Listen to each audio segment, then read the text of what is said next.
सबसे बड़ी और सबसे इंपॉर्टेंट सिद्धांत की बात इसमें कही गई है।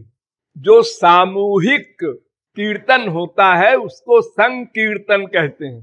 इसलिए सब लोग हिल मिलकर राधे राधे गाओ। तो प्रश्न होता है कि कब तक राधे राधे गाएं, गला बैठ जाएगा भाई। देखो, जब थक जाओ गाते गाते तो श्वास श्वास से जप करो। ये साधना बताई जा रही है, प्रैक्टिकल। किसी के पास मान लो 12 घंटे है, 14 घंटे है, आज छुट्टी है, 24 घंटे है, या रिटायर हो गया, पूरा टाइम उसके पास है, तो वो साधना क्या करे भाई? संकीर्तन करे, भगवान नाम का कीर्तन करे, सामूहिक करे चाहे अकेले करे, लेकिन थक जाएगा तो फिर श्वास श्वास से राधे नाम जपे। ये श्वास से राधे नाम जपने का मैं बहुत अधिक जोर देता हूं। जब श्वास को आप खींचते हैं ऊपर को और छोड़ते हैं, ये दो प्रक्रिया होती है श्वास में, श्वास खींचना और श्वास छोड़ना। तो जब श्वास को खींचो तो रा इसका उच्चारण करो मन में, रसना से नहीं। और जब श्वास को छोड़ो तो धे। जो भी आपकी श्वास हो नेचुरल, उसके अनुसार राधे राधे बस बोलो मत। नाम संकीर्तन से थक गए तो श्वास श्वास से राधे राधे जपो। और अगर इससे भी थक जाओ तो राधे नाम भी न जपो, केवल रूप ध्यान करो। ये ध्यान रहे कि राधे राधे का कीर्तन करो तब भी रूप ध्यान रहे, श्वास से राधे राधे जपो तो भी रूप ध्यान रहे, और केवल रूप ध्यान करो तो ठीक ही है, वो रूप ध्यान है ही है। वो जो भी साधना करो उसमें इष्ट देव का, गुरु का रूप ध्यान अवश्य करो, नहीं तो वो जीरो में गुणा हो जाएगा। जीरो गुणे जीरो बराबर जीरो, और जीरो गुणे लाख बराबर जीरो, जीरो गुणे करोड़ बराबर जीरो। जो भी साधना करोगे वो सब साधना भगवान लिखेंगे नहीं, क्योंकि तुमने ये तो किया ही नहीं कि किसके लिए तुम कर रहे हो, ये किस राधे का नाम ले रहे हो। अरे तुम्हारी नौकरानी का नाम भी राधे हो सकता है, मां का भी हो सकता है, बहन का भी हो सकता है। तो तुम्हारा मन जिसका ध्यान करे, जो एम बनावे, बस वही राधे की का नाम आप ले रहे हैं, ऐसा लिखा जाएगा भगवान के यहां। तो श्वास श्वास से जपने पर भी थक जाओ तो केवल रूप ध्यान करो। और रूप ध्यान दो प्रकार का होता है। एक तो वे हमसे मिल रहे हैं, हम इंद्रियों से देख रहे हैं, ए आए ए आए ए आए, पास में आ गए। अब वो मुस्कुरा के कुछ बोल रहे हैं, क्या बोल रहे हैं सुनने की चेष्टा करो। अब हमारा आलिंगन कर रहे हैं, ऐसी सब भावनाएं बनाओ पांचों इंद्रियों की, यानी मिलन का रूप ध्यान। फिर आंख खोलो, अरे नहीं आए, उनका दर्शन नहीं हुआ, उनके शब्द नहीं सुन सके, उनका स्पर्श नहीं पाया। मैं कितना पापी हूं, कितना अधम हूं, ये फील करो और आंसू बहाओ। यानी मिलन का ध्यान कभी, कभी वियोग का ध्यान, दो प्रकार का ध्यान होता है। और अपने गुरु और अपने इष्टदेव माने राधा कृष्ण और अपनी साधना माने भक्ति, ये जो बताई जा रही है आपको, रूप ध्यान पूर्वक भगवान का नाम गुण लीला आदि का कीर्तन या केवल रूप ध्यान, ये साधना, ये तीन चीजों पर अनन्यता रहे। केवल गुरु की वाणी ही सुनना और भगवान का बाप भी आवे तो उसकी बात नहीं सुनना। देखो हमारे यहां बुद्ध भगवान के अवतार थे, लेकिन उनकी बात कोई नहीं मानता हमारे सनातन धर्म में। उनको नमस्कार कर लेते हैं, उनकी बात कोई नहीं मानता, क्योंकि वो वेद विरुद्ध बोले थे। तो हम सिद्धांत सही हो वो मानते हैं, पर्सनैलिटी नहीं देखते। तो सिद्धांत में अनन्यता हो, हम जिस तरह की भक्ति कर रहे हैं, दूसरे ने आके कहा अरे ये तो बड़ी लॉन्ग जर्नी है, हम तुमको शॉर्टकट बतावें,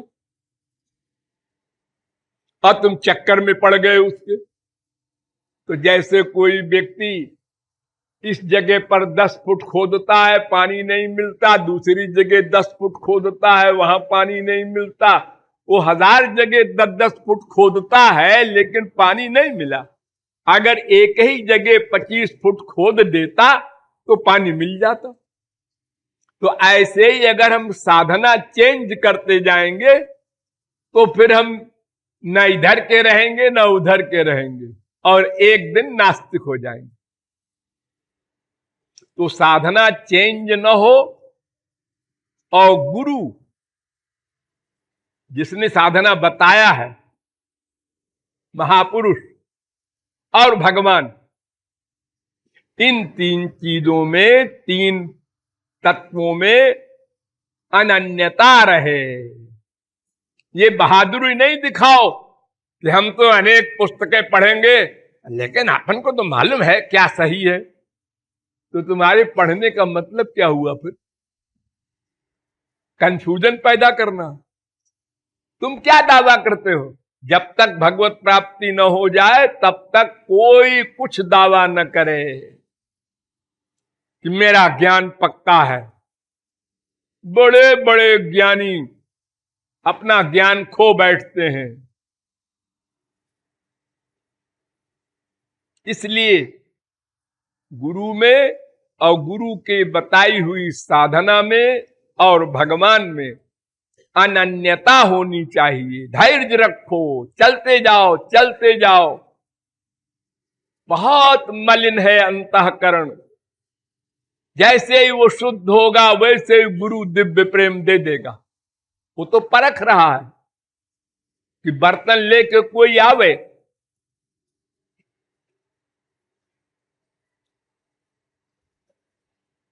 लेकिन एक बात यह भी ध्यान में रखना कि अपने गुरु या अपनी साधना या अपने इष्ट देव के अलावा अगर कोई हमको कहीं बाई चांस मिल जाए तो दुर्भावना न करो, गाली मत दो उसको, उदासीन हो जाओ। देखो हमारे यहां भगवान के भक्ति के मार्ग में भी माध्वाचार्य, निम्बारकाचार्य, गौरांग महाप्रभु, रामानुजाचार्य, वल्लभाचार्य, ये बड़े बड़े आचार्य हुए हैं। ये सब शास्त्रों वेदों के विद्वान भी थे और भक्त भी थे। और बाकी जो महात्मा हमारे यहां हुए हैं वो 99% मामूली पढ़े लिखे।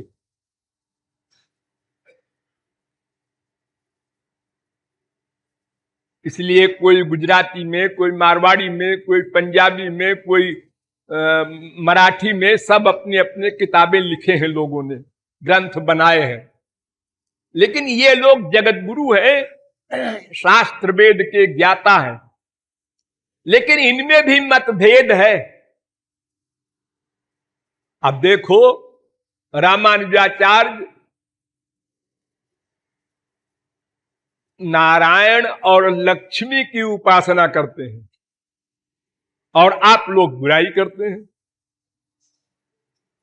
कमला और कमलापति के मैं पास नहीं फटकूंगी, ऐसा सब आप पढ़ते हैं, कीर्तन करते हैं।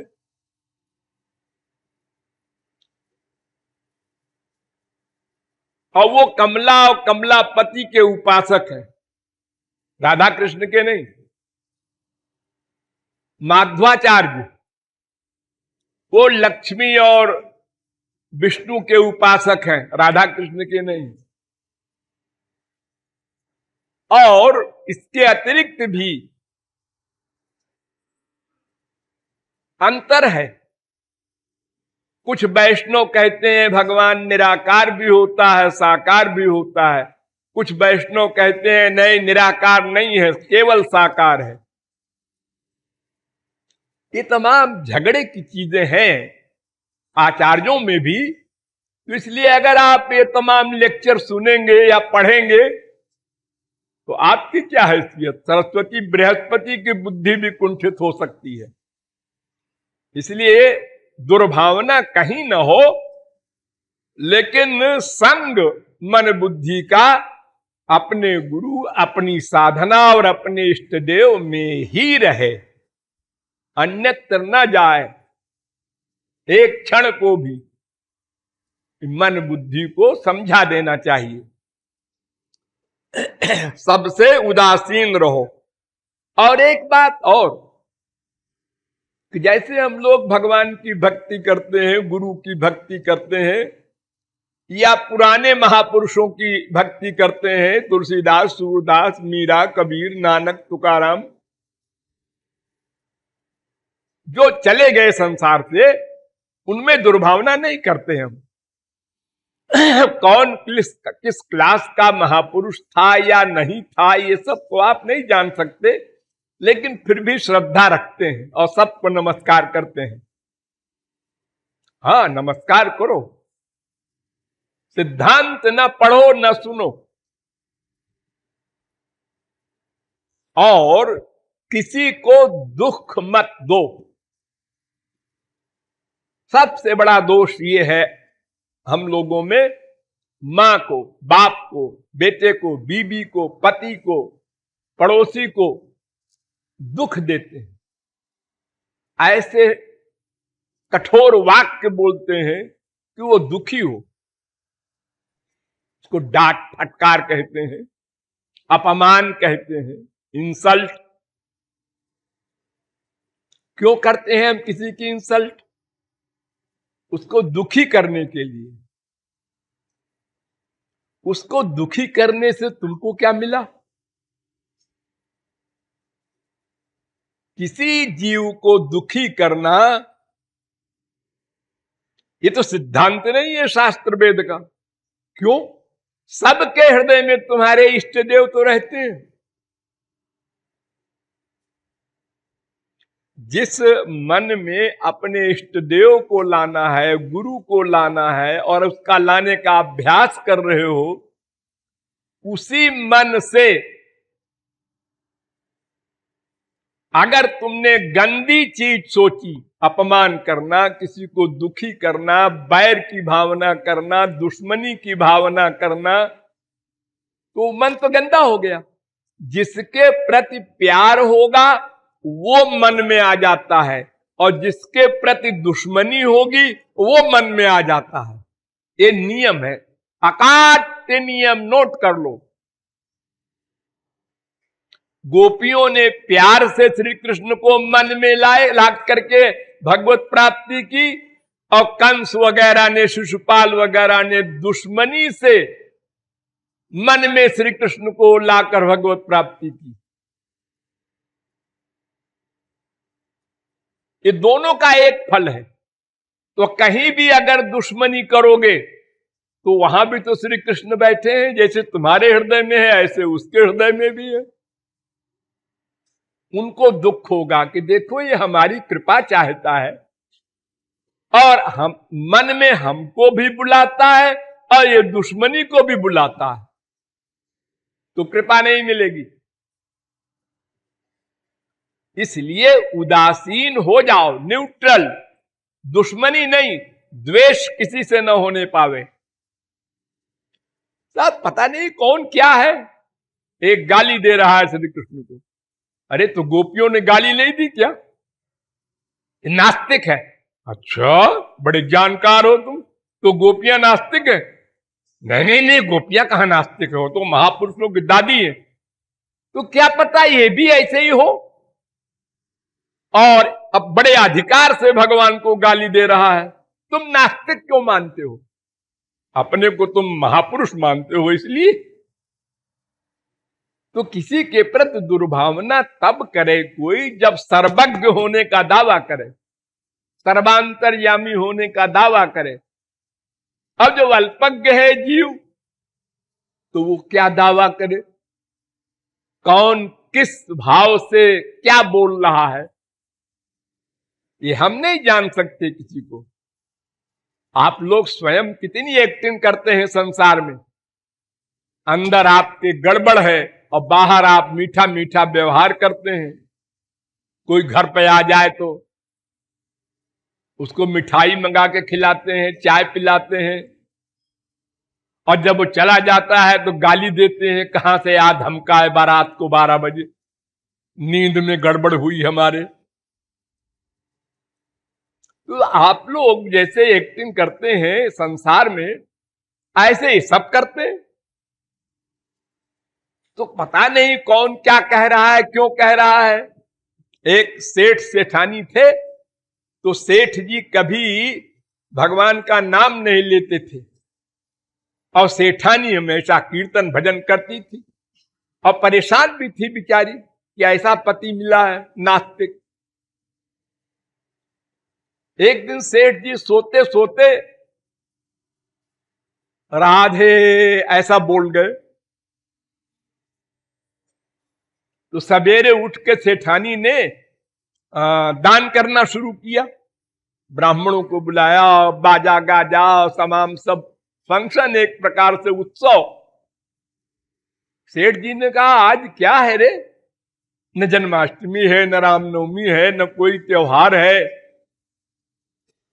अरे आज तो बहुत बड़ा त्योहार है, अपने पति से कह रही है, बड़ी खुशी का आज दिन है। क्या खुशी का दिन है? आप सोते सोते अंगड़ाई लेकर राधे बोले थे,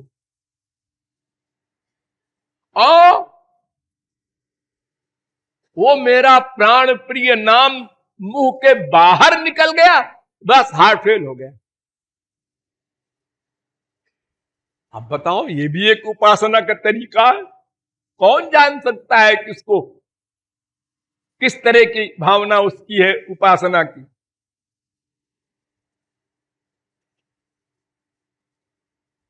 जब हम जगत गुरु की उपाधि के लिए काशी गए, तो हम जिनके यहां ठहरे थे, यहां बनचरी हैं, उनके बाप थे, उनके घर से हम गए थे। तो इनके बाप मटकते हुए कहते हैं, तुम काशी जा रहे हो?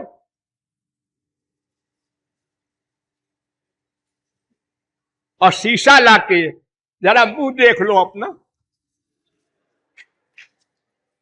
हो, ऐसे बोलते थे, और लोगों से कहे जगत गुरु हो के आएंगे। हम जानते हैं।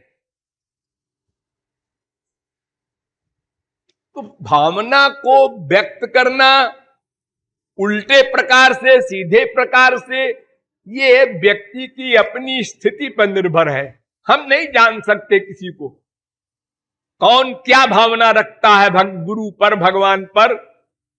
एक नमस्कार कर रहा है और दुर्भावना भी कर रहा है गुरु के ऊपर। एक नमस्कार अपने पास बैठे बैठे कर रहा है और बड़ी सद्भावना है गुरु के प्रति, भगवान और गुरु में बराबरी मान करके। तो हम जब अंतर्यामी नहीं, हम जान नहीं सकते, तो हम दूसरे के प्रति दुर्भावना करेंगे तो नामापराध हो सकता है। और नामापराध हुआ कि हमारी सब साधना 0/100 समाप्त हो जाएगी। ये सब गलतियां हम करते हैं, सब साधक करते हैं। जरा सी बात में क्रोध आया, क्यों आया क्रोध? अरे महापुरुष तो लोग तो कह रहे हैं, निंदक नियरे राखिए आंगन कुटी छवाए। अपने आंगन में एक कुटिया बनवा दो और निंदा करने वाले को फ्री में वहां बसा लो, खाना पीना दो, ताकि वो गाली दे और तुम हंसने का अभ्यास करो। अरे कोई क्या बुराई करेगा तुम्हारी? यही कहेगा ना, कामी हो, क्रोधी हो, लोभी हो, स्वार्थी हो, दुष्ट हो, नीच हो, पतित हो, दुराचारी हो, यही तो कहेगा। हाँ, तो ठीक तो है, इसमें गलत क्या है? प्रत्येक जीव जो माया के अंडर में है वो सब दोषों से युक्त था, है, रहेगा। ये तो जब माया चली जाएगी भगवत प्राप्ति होने पर, तब सब दोष जाएंगे। और फिर एक जन्म में अगर आपको एक मालूम भी पड़े कि हमने कोई हत्या तो नहीं की मनुष्य की, अरे अनंत जन्म में कितनी हत्याएं की होंगी, तुम्हें पता भी है कुछ? तो कहीं भी दुर्भावना न होने पाए, सारे संसार से उदासीन रहो और सबके हृदय में भगवान को देखो और रूप ध्यान पूर्वक साधना करो। बस इतनी सी बात की नॉलेज हर समय बुद्धि में रखकर साधना करो। बस दिन दूनी रात चौगुनी उन्नति होगी और लक्ष्य प्राप्त हो जाएगा।